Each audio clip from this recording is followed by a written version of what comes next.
샬롬 샬롬 샬롬 샬롬 샬롬 샬롬 샬롬. 하나님 사랑합니다. 여러분 주 안에서 사랑합니다. 오늘 사도행전 24장 1절에서 17절에서 31절의 제목을 저는 나름 은혜를 받아가지고 어찌할꼬 라는 제목을 잡아봤습니다. What shall we do? 그죠? 그러면 바울이 고백할 때도 What shall I do? 할 것 같아요. 이런 마음 뭐냐? 여러분들 전통이 뭐예요? 전통? 전통. 전통의 뜻이 우리말 사전으로 사전적인 의미가 뭐죠? 예를 들면 학교가 100년 전통을 가졌다. 100주년 기념관 있잖아요. 그럼 전통이라는 건 그동안 이러이러한 흐름으로 이러한 정신으로 이 전통을 내가 자랑한다. 대한민국의 전통은 무궁하다. 뭐 이런 전통. 근데 정통이라는 건 뭘까요? 단어가 비슷하긴 한데 정통성 이러면은 온전한 바른 그죠? 변하지 않는 예를 들면 성경 말씀, 예를 들면 십계명 이런 거는 세월이 변해도 정통성을 갖고 있죠. 근데 전통은 꼭 그렇지 않다라는 얘기. 바울이 지금 한 행위에 대해서 많은 유대인들이 그걸로 인한 공격을 하죠. 그들은 왜 밥 먹을 때 손을 씻지 않느냐? 그들은 왜 할례를 받지 않아도 된다고 하느냐? 그들은 왜 모세의 율법은 틀렸다고 하느냐? 이런 부분 오해가 있습니다. 약간의 오해도 있고 헬라인들에게는 상관없다고 그랬죠? 할례는 어디다 해라? 마음에 하면 된다라고 한 부분을 가지고 모든 사람들에게 할례가 필요 없다라고 얘기했다는 이런 어떤 항상 소문은 어떻게 돼요? 와전되죠? 그래서 본인에게 그 부분을 정확하게 우리가 알고 그런 부분을 가지고 얘기를 해야 된다. 이런 부분의 내용이 지금 오늘 본문 그 17절부터 31절까지의 내용입니다.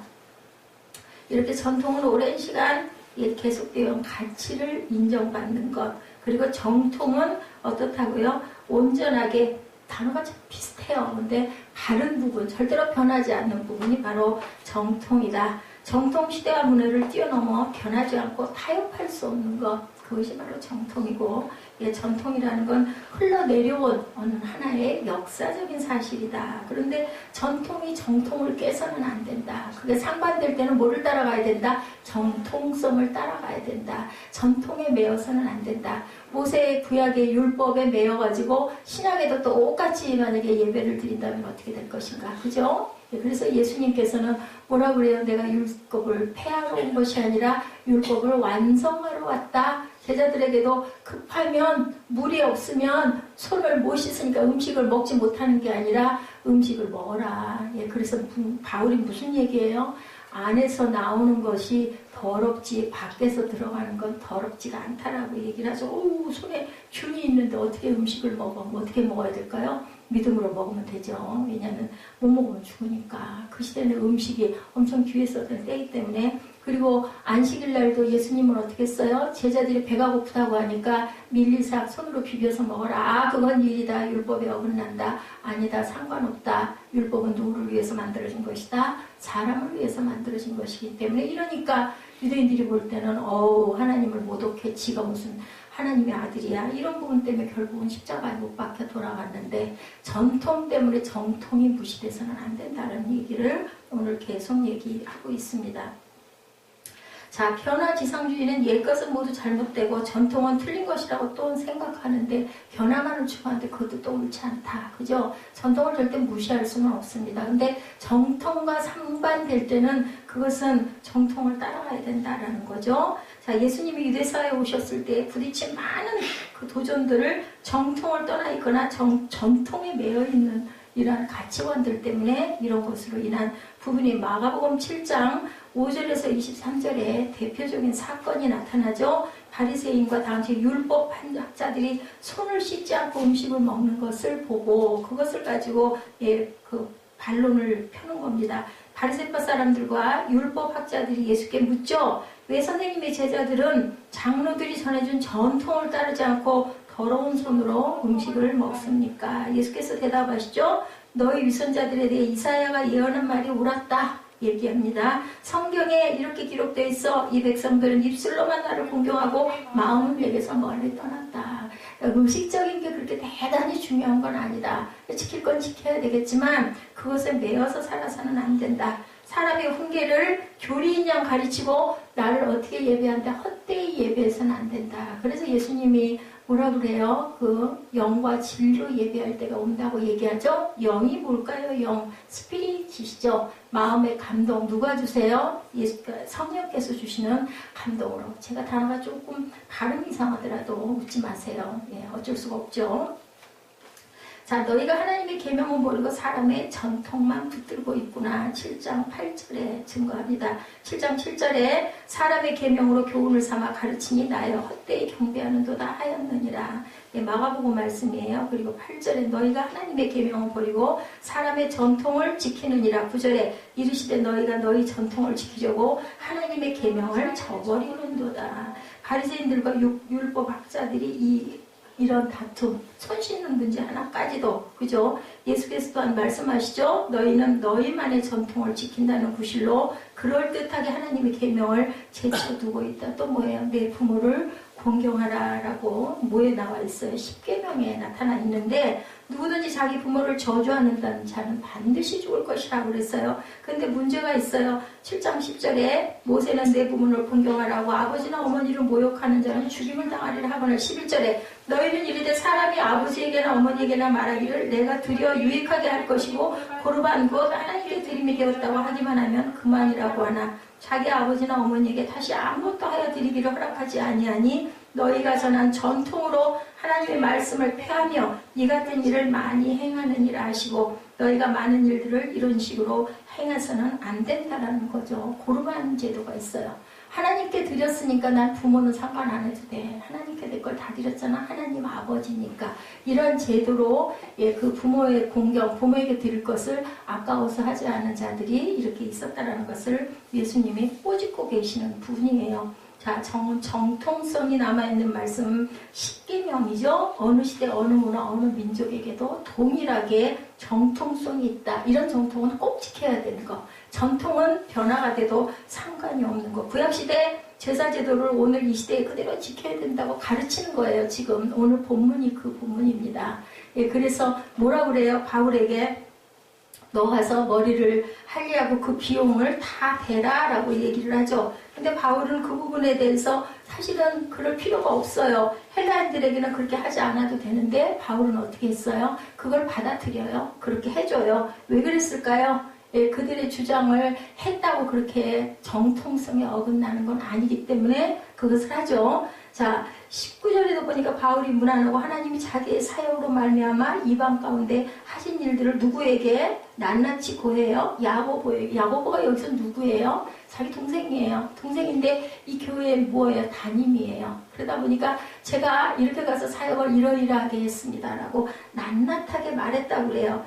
20절에 그들이 듣고 하나님께 영광을 돌리고 바울도로 이르되 형제여 그대도 보는 바 유대인 중에 믿는 자 수만 명이 있으니 율법의 열성을 가진 자야. 근데 너는 왜 그렇게 율법을 온전하게 안 지키니? 그 얘기를 하는 거죠. 예, 그랬더니 22절에 그러면 어찌할꼬? 예, 저는 이게 답이라고 생각합니다. 그들이 필요 그대로 온 것을 들으리니 우리가 말하는 이대로 하라. 서운한 네 사람이 우리에게 있으니 그들을 데리고 함께 결례를 행하고 그들을 위하여 비용을 내어 머리를 깎게 하라. 그러면 모든 사람이 그대에 대하여 들을 것이 사실이 아니고 그대도 율법을 지켜 행하는 줄로 알 것이다 하는 사람들이 바울이 율법을 지키지 않은 걸로 인해서 많이 염려한다. 문제다. 너는 탄핵을 받아야 된다는 얘기를 하는 거예요. 25절에 주를 믿는 이방인에게는 우리가 우상의 재물과 피에 목매어 죽인 곳과 음행을 피할 것을 결의하고 현지하였느니라. 26절이죠. 바울이 이 사람들을 데리고 이튿날 그들과 함께 결례를 행하고 성전에 들어가서 각 사람을 위하여 제사를 드릴 때까지 결례 기간이 만기된 것을 신고하니라. 잘못하고 죄를 짓고 결례를 행하지 않았을 때는 이렇게 하고 일주일 동안 그 속죄하는 기도를 한 다음에 일상생활을 할 수 있었던 그러한 전통성이 있었다라는 거죠. 그것을 바울은 자기가 그렇게 할 필요가 없음에도 불구하고 그대로 했다라는 거죠. 그런데도 불구하고 뭐라 그래요? 바울이 잡히죠? 27절에 그 이래가 거의 참에 일주일 동안 이제 제사 드리고 결례 기간이 만기된 것을 신고해서 그렇게 그대로 했는데, 아시아로부터 온 유대인들이 성전에서 바울을 보고 모든 무리를 충동질을 하는 게 나타나요. 사단이죠. 28절에 보니 외치되 이스라엘 사람들아 도우라. 이 사람은 각처에서 우리 백성과 율법과 이곳을 비방하여 모든 사람을 가르치는 그 자인데 헬라인을 데리고 성전에 들어가 이 거룩한 것을 더럽혔다. 헬라인을 데리고 성전에 들어가면 안 되죠. 이방인이니까. 29절에 이는 그들이 전에 에베소 사람 드로피모가 바울과 함께 시내에 있음을 보고 바울이 그를 성전에 데리고 들어간 줄로 생각했다. 그래서 그걸로 인해서 온 성이 소동하고 백성이 달려와 모여 바울을 잡아 성전 밖으로 끌고 나가니 문들이 곧 내쫓았어요. 31절에 그들이 그를 죽이려 할 때 온 예루살렘에 요란하다는 소문이 군대의 천부장에게 들리니, 로마의 천부장이 나중에는 그 뒤 후부분을 보면 바울을 보호하는 부분이 나타납니다. 뭐예요? 유대인들은 잡아 죽이려고 하고, 예수님 때도 그랬죠? 아까도 우리 그 새벽 예배 때 빌라도 얘기가 잠깐 나왔는데, 빌라도는 계속 살리려고 했는데 계속 유대인들이, 백성들이 죽이라고 얘기를 하죠. 도적은 살려주고 예수님은 죽이라고. 이것도 똑같아요. 오죽하면 로마 시민이기 때문에 그렇게 하면 큰일 난다 해서 보호하는 부분이 나타납니다. 그리스도인들에게는 죄가 없다고 돌려보내는 일들이 계속 나타나죠. 고린도에서도 총독 갈리오가 유대인들이 바울을 고소한 것을 기각시키고, 에베소에서는 서기장들을 돌려보내는 사건, 그리스도인들에게는 죄가 없다고 계속 돌려보내죠. 전통에 빠져있는 유대인들의 관점에서 사도 바울은 죽여야 될 사람들이었어요. 정통성으로 보지 않고 전통으로 봤기 때문이죠. 그 뜻을 전하는 이들을 정통을 떠난 전통에 사로잡힌 사람들이 해치려고 하는 일들이 사도행전에 간 곳마다 나타납니다. 이것 때문에 바울이 예루살렘으로 가려 했을 때도 사람들이 거기 가면 죽어 얘기를 하죠. 그리고 선지자도 가이사랴에서는 선지자가 바울이 이방인의 손에 넘겨질 것이라고 예언도 했어요. 그리고 로마 당국에 넘겨져서 호송당할 것이다 라는 예언도 하죠. 그걸 알아요. 바울은 모든 예언을 듣고도 그 길은 피할 길이 아니고 가야 할 길이다 라고 나서는 거죠. 나는 뭐예요? 죽어도 좋다. 그들의 잘못된 것을 가서 바로 잡아줘야지. 내가 그냥 안 가고 있으면 그들이 계속 그렇게 할 것이기 때문에 절대로 그래서는 안 된다라는 것을 고집하고 나갑니다. 고통을 받을지라도 그 과정을 통해서 복음이 분명하게 드러나는 계기가 내가 되도록 만들어야 되겠다.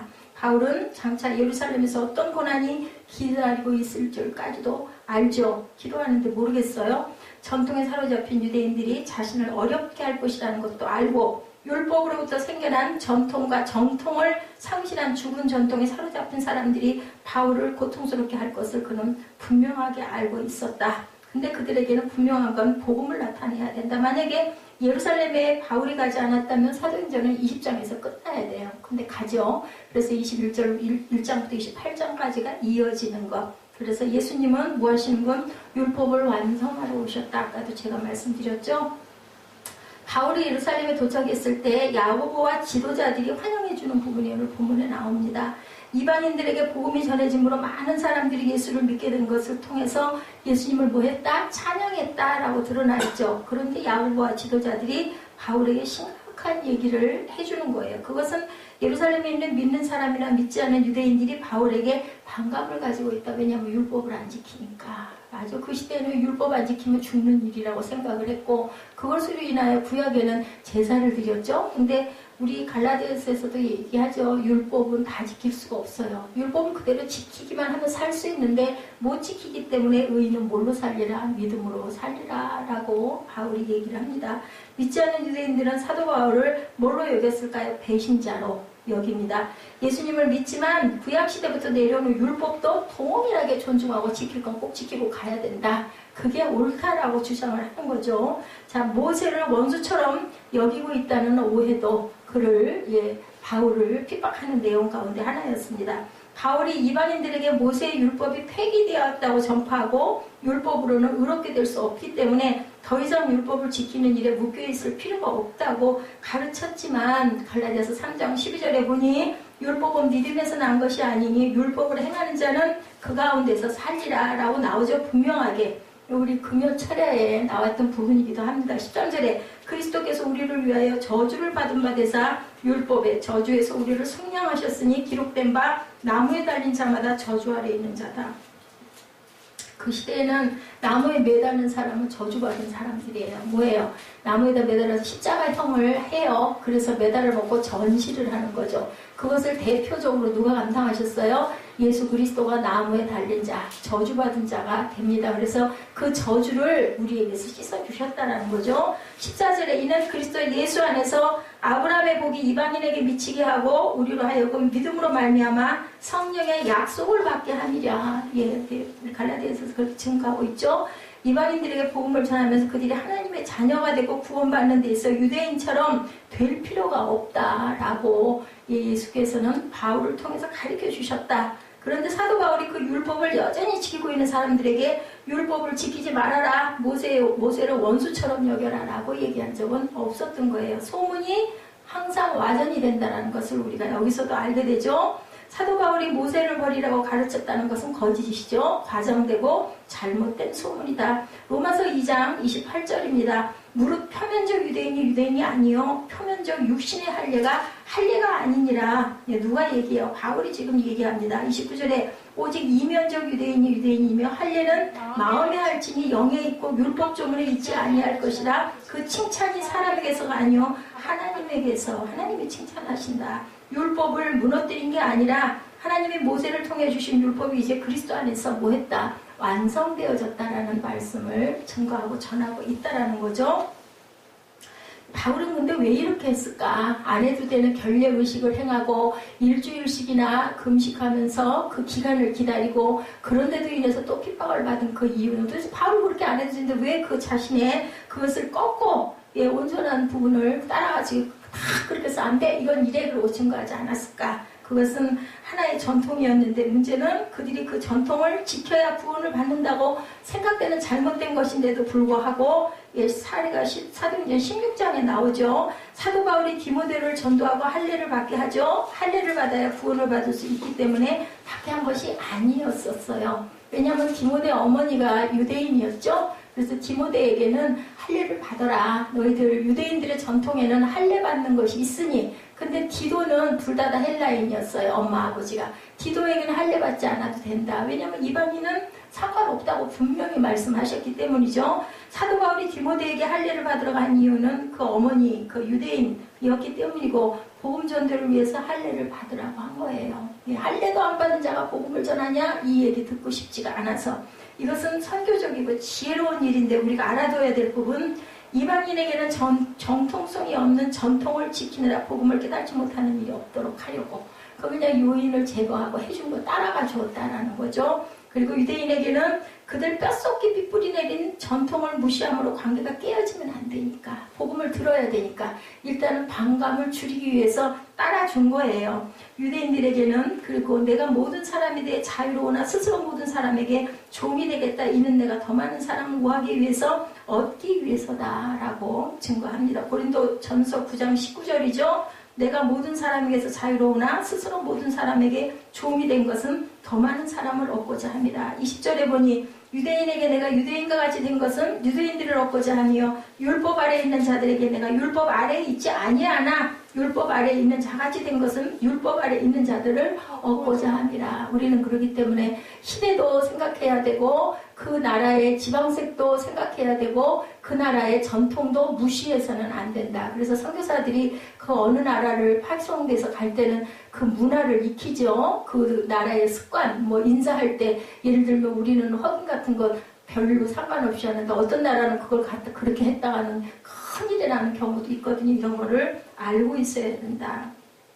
21절에 보니까 고린도전서 9장 21절에 보니 율법 없는 자에게는 내가 하나님께서는 율법 없는 자가 아니요 도리어 그리스도의 율법 아래 있는 자이나 율법 없는 자와 같이 된 것은 율법 없는 자들을 얻고자. 전도하려고 복음을 전하려고 이렇게 했다. 22절에 약한 자들에게 내가 약한 자와 같이 된 것은 약한 자들을 얻고자 하며 내가 여러 사람에게 여러 모습이 된 것은 아무쪼록 몇 사람이라도 구원하려고 구원하는 방법이기 때문에 내가 그들을 따라가 준 거다. 그렇게 해서 이것이 정통에서 어긋난 것만은 아니면 바울은 모든 사람들에게 약한 자에게는 약한 자에게 헬라인에게는 헬라인처럼 유대인에게는 유대인처럼 그죠? 이렇게 내가 따라다니면서 해줬다. 왜냐하면 하나님의 말씀을 조금이라도 더 전도하고 복음을 확산하기 위해서 그랬다라고 얘기를 합니다. 연약한 사람들에게 내가 연약한 사람처럼 된 것은 연약한 사람들을 얻기 위해서다. 자, 이중적인 삶을 사는 게 아니에요. 그래서 우리가 때와 장소라는 얘기를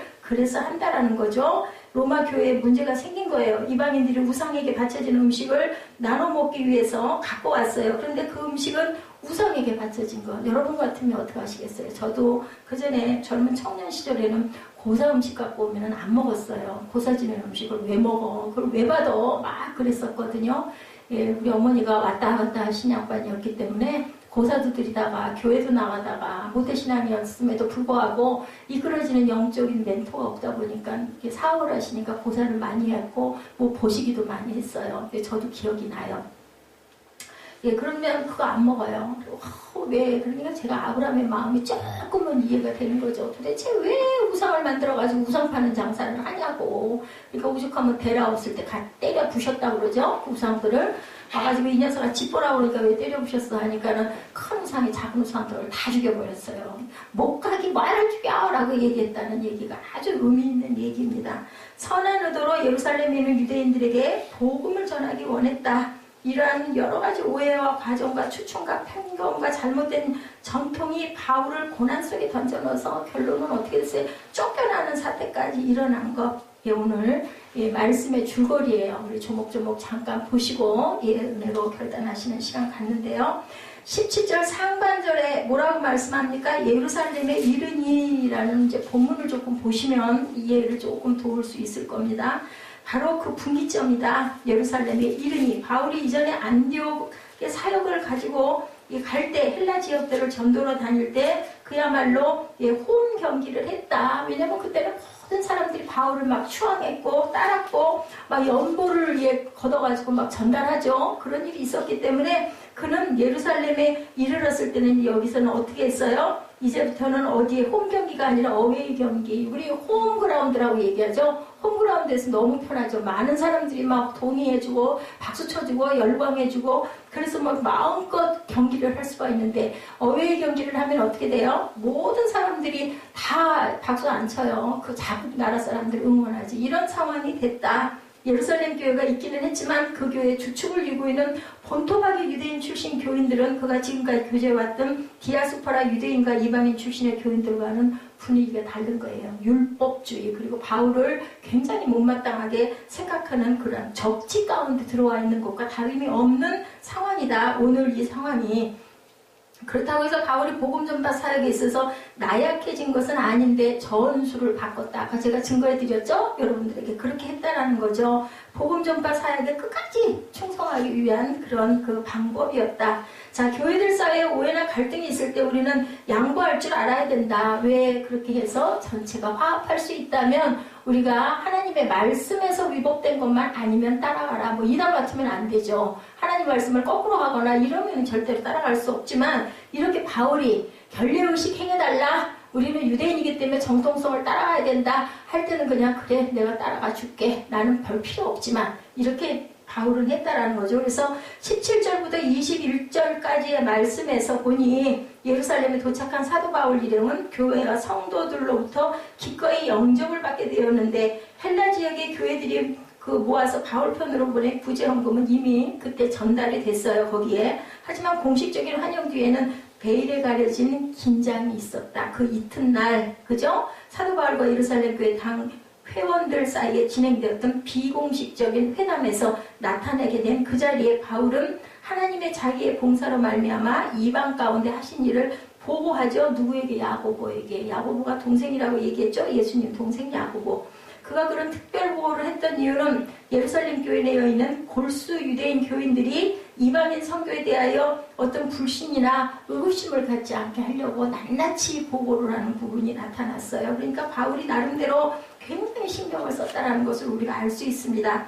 예루살렘의 장로들은 자기네 교인들 중에 사도 바울에 대해 오해하고 있는 자들이 여전히 많다는 사실을 야고보가 전해줬겠죠. 이거 참 문제가 좀 있습니다 라고 얘기를 했을 거예요. 예루살렘 교회는 바리새인 출신으로 그 기독교 신자가 된 사람도 있어요. 그런데도 불구하고 유대율법은 굉장히 존중을 했다는 거죠. 그것도 지켜야 된다라고 얘기를 하는 거죠.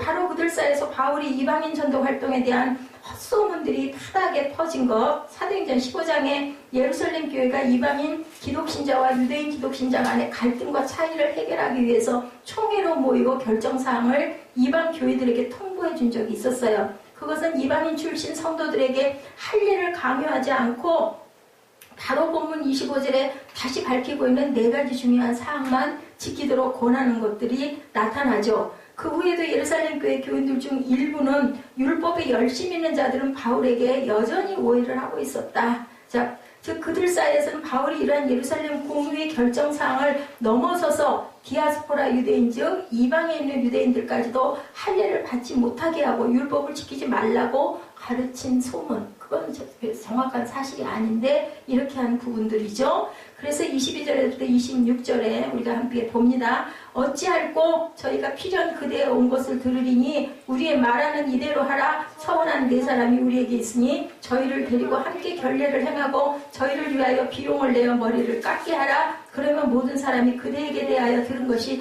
헛된 것이고 그대로 율법을 지켜 행하는 줄로 알 것이다. 자, 주를 믿는 이방인에게는 25절에 우리가 우상의 제물과 피와 목매어 죽인 이 4가지가 이거예요. 바로 우상의 제물과 피와 목매어 죽인 것과 음행을 피할 것을 결의하고 편지하였느니라. 이것들만 안 먹고 안 하는데 이렇게 얘기를 했다는 거죠. 26절에 바울이 이 사람들을 데리고 이튿날 저희와 함께 결례를 행하고 성전에 들어가 각 사람을 위하여 제사 드릴 때까지 결례에 망비된 것을 고하니라. 일주일 동안 이 일을 한 거예요. 예루살렘 장로들은 그러면 어찌할꼬? 이제 장로들이 이렇게 했는데 그럼 어떻게 할 거야? 라는 얘기가 나온 거죠. 그 오해를 풀기 위한 한 가지 대책이 바로 이거예요. 이렇게 결례를 행해. 그러면 사람들도 볼 때 바울도 모든 결례 의식을 잘 지키는 사람이구나 라고 생각하지 않겠느냐. 바울이 그럼 나시린 서약이 만기된 성도들을 위해서 이발비용과 재물비용을 내어준다면 그들은 그 오해를 풀 것이다. 사도행전 18장 18절 하반절에 보면 바울이 일찍 서원에 있었으므로 갱그라에서 머리를 깎았더라 라는 구절이 나타나 있습니다. 바울은 나시린 서원을 본인 스스로도 이미 이행한 적이 전에도 있었어요. 그래서 사도 바울은 그런 제의를 기꺼이 받아들이고 이튿날 4사람의 비용을 본인이 다 대주면서 저희와 함께 결례를 행했던 건데 이 과정에서 바울이 신앙적인 양보나 후퇴는 없었고 다만 의식과 관습, 윤리에 관한 문제에 불과한 것들만 양보했다. 왜냐하면 그들의 마음을 사기 위해서 그들을 온전하게 말씀 복음을 증거하기 위해서죠. 나중에 바울이 고린도전서 9장 20절에서 유대인에게는 내가 유대인과 같이 아까 제가 여러분들에게 말씀드렸죠. 헬라인에게는 헬라인들처럼 약한 자들에게는 약한 자들 같은 그런 마음으로 함께 그들을 공통의 어떤 유대감을 만들기 위해서 내가 이렇게 했다는 거죠. 자, 대적들로 위협을 받을 때 합력하여 선한 길로 이끄시는 하나님의 오묘하신 섭리를 우리는 신뢰할 줄 알아야 된다. 그래서 해외 선교를 가면 그 나라의 문화를 따라갈 줄도 알아야 된다는 거죠. 어디 가면 인도 가면 밥을 손으로 먹는다죠. 근데 우리는 젓가락을 사용하고 수저를 사용해서는 그들에게 반감을 받을 수 있으니까 그들의 전통을 따라가 줘라. 그래서 27절부터 30절까지 말씀이죠. 그 이래가 거의 참에 아시아로부터 유대인들이 성전에서 바울을 보고 모든 무리 또 하나의 문제가 또 일어나죠. 이스라엘 사람들아 도라 이 사람은 각처에서 우리 백성과 율법과 이것을 회방하여 모든 사람을 가르치는 자인데 헬라인을 데리고 성전에 들어가 이 거룩한 것을 더럽히게 하였다. 아까 얘기했죠. 에베소에 있었던 그 이방인을 분명히 성전에 데리고 갔을 것이다. 근데 바울은 엄청나게 율법을 잘하는 사람이에요. 데리고 갔을 리가 없죠. 이런 오해를 받았다라는 거죠.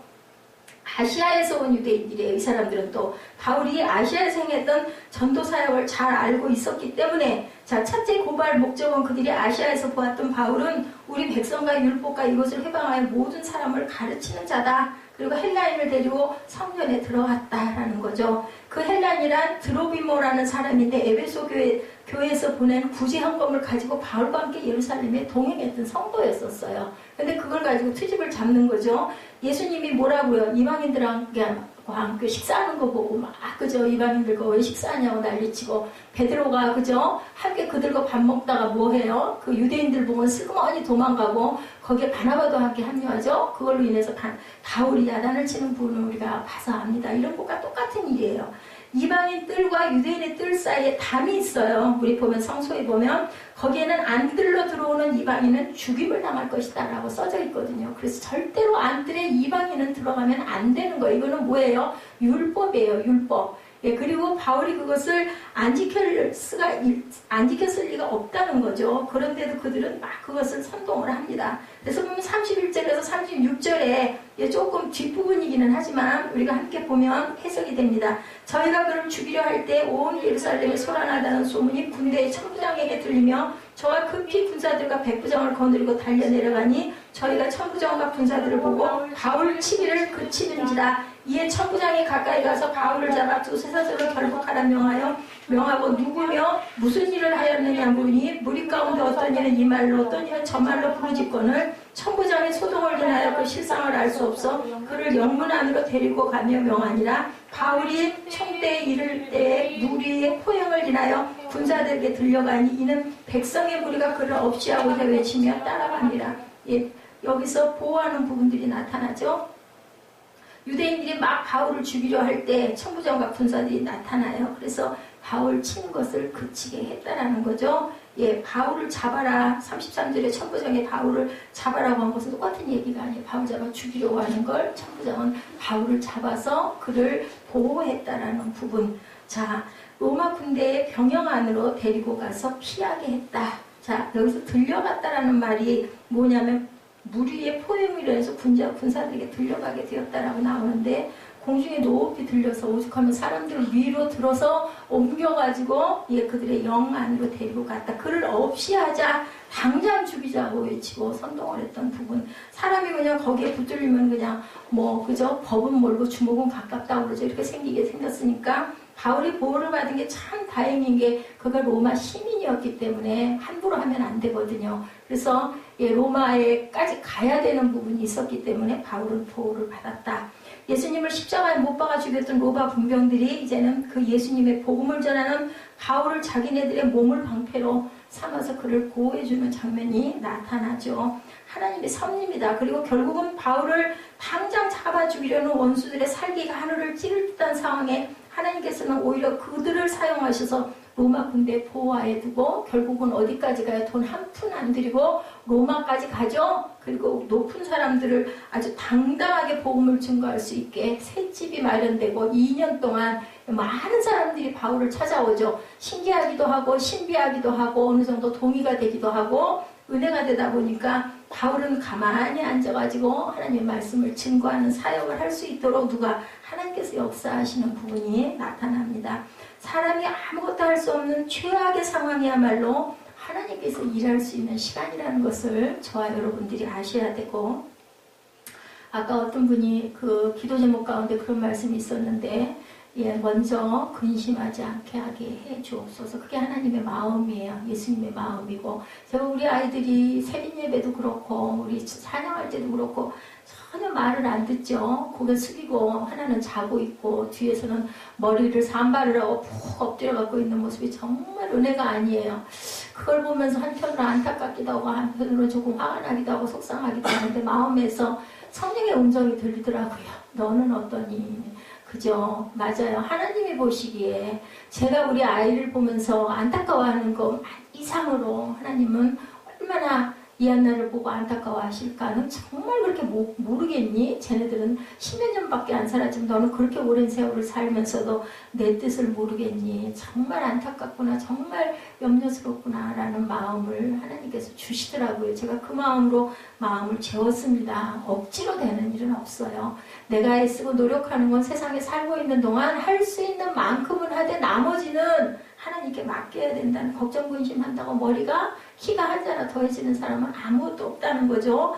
출애굽기 14장 13절에 말씀합니다. 너희는 두려워 말고 가만히 서서 야훼께서 오늘날 너희를 위하여 행하시는 구원을 보라. 너희가 오늘 본 애굽 사람들을 영원히 다시 보지 못하리라 라고 얘기를 했어요. 하나님의 구원을 보시는 저와 여러분들, 14절에 야훼께서 너희를 위하여 싸우시리니 너희는 가만히 있을지다. 우리가 이 찬양 많이 하죠. 너희는 가만히 있어. 그죠? 모든 것을 합력하여 선을 이루시는 오묘한 섭리를 가지신 하나님, 하나님께서 세상 만물도, 그죠? 제가 그 세빈 예배 때 말씀드렸죠? 동물들의 소리를 사람이 듣지 못하기 때문이지, 그걸 연구하는 그 학자들은 새소리도 분리한다고 그러죠? 200쌍의 새소리가 있습니다라고 분리가 된다고 그래요. 하나님께서는 이렇게 동물들에게도 그들 지역에서 잘 살아갈 수 있도록 은혜롭게 여러 가지 영향을 주셨던 것, 사람에게는 더 말할 나위가 없죠. 그래서 우리가 대한민국에 살고 있으면 대한민국의 헌법을 지켜야 되는 것처럼, 새벽 예배에 내가 잘 다니니까 하나님께서 내가 좀 횡단보도 아닌 데서 건너도 보호하실 거야는 없어요. 그죠? 법을 항상 지켜나가야 되고, 또 하늘나라의 천국의 법도 바라볼 줄 알아야 되고, 그 법대로 우리가 살아갈 때 하나님께서 구원의 팔을 뻗어주신다는 거, 오늘 본문을 통해 조금 어려운 부분이에요. 그래서 여러분들에게 앞뒤를 제가 돌려가면서 말씀을 드렸는데, 성경 가만히 읽어보시면 다 이해가 되실 거예요. 그래서 전통과 정통은 다르다. 그렇다고 전통을 무시해서도 안 되고, 정통에서 어긋나는 건 시대와 문화가 달라짐에 따라 조금씩 변화할 줄 알아야 된다. 그것을 예수님께서 직접 오셔서 모본으로 보이시고, 율법을 내가 완성하러 왔다, 깨뜨리려고 부시려고 폐하려고 온 건 아니다. 근데 그것에 대한 오해를 결국은 풀지 못하고 풀리지 않고 유대인들에 의해서 예수 그리스도께서 십자가에 못 박게 돌아갔는데, 하나님은 어쩌셨을까요? 여러분들 그거 알고 계셨어요. 십자가에 못 박힐 거 알고 보내셨고, 네가 그렇게 죽어서 온 인류를 구원해라 라는 사명에 모든, 그죠? 디딤돌 노릇들을 하는데 누가 했어요? 로마 병정들이 했고, 빌라도가 했고, 가룟 유다가 도구로 했습니다. 그래서 사탄도 때로는 하나님께서 동원하시는 하나님의 도구라는 것을 깨달아 아시고, 살리는 것은 영이에요. 죽이는 것은 악이고 사탄이라는 것. 그래서 우리가 그리스도의 향기, 오늘 새벽 예배 때 같이 나눴죠? 그리스도의 향기가 되어야지, 그리스도의 썩은 냄새, 그리스도가 아닌 썩은 냄새가 절대로 되어서는 안 된다. 고린도후서 2장 말씀을 통해서 증거했는데, 여러분들 향기가 되시기 바랍니다. 그리스도 안에서. 그리고 아닌 자들도 우리가 함께 섞여 살죠. 그들에게도 향기를 드러내서, 와, 그 향기, 아로마 향기 너무 좋네. 이런 향기가 되시는 저와 여러분 되시기를 주님의 이름으로 축복합니다. 우리 결단 찬양하시고 우리 축도로 예배를 마치도록 합니다.